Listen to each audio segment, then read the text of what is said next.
இருட்டு, சுடுகாட்டு மண், எரியும் சிதைகளுக்கு நடுவே ஒரு தெய்வீக ஆவேசம். திருச்சி காவிரி கரையோரம் இருக்கிற மயானங்கள் இன்னைக்கு சாதாரண இடமா இல்ல. மாசி அமாவாசை நள்ளிருவு அங்காள பரமேஸ்வரி அம்மன் சுடுகாட்டை நோக்கி வராங்க. எதுக்காக தெரியுமா?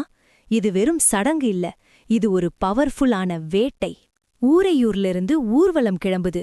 முகம் முழுக்க மஞ்சள் பூசி, கண்ணுல உக்ரத்தோட, வாயில பச்சை வேப்பிலையை கடிக்கிற அந்த சாமியாடிகள் அம்மனோட மறு உருவமா மாறி வராங்க. கையில சூலாயுதம், அலகு குத்தின பக்தர்கள். இவங்க எல்லாரும் எதை நோக்கி ஓடுறாங்க?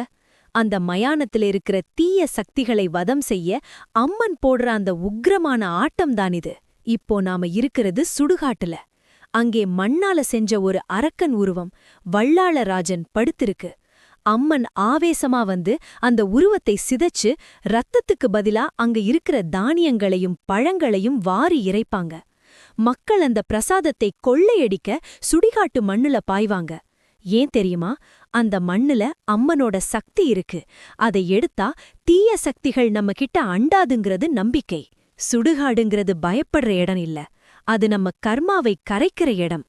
திருச்சி மண்ணோட இந்த மர்மமான ஆனா அற்புதமான திருவிழா பயத்தை போக்கி பக்தியை கொடுக்குது. அம்மனோட அந்த ஒரு பார்வை நம்ம மேல பட்டுட்டா வாழ்க்கையில இருக்கிற எல்லா இருட்டும் விலகிடும். நீங்க தைரியசாலினா இந்த மாசி அமாவாசைக்கு திருச்சி மயான கொள்ளையை நேர்ல வந்து பாருங்க. அந்த அதிர்வை நீங்களே உணர்வீங்க.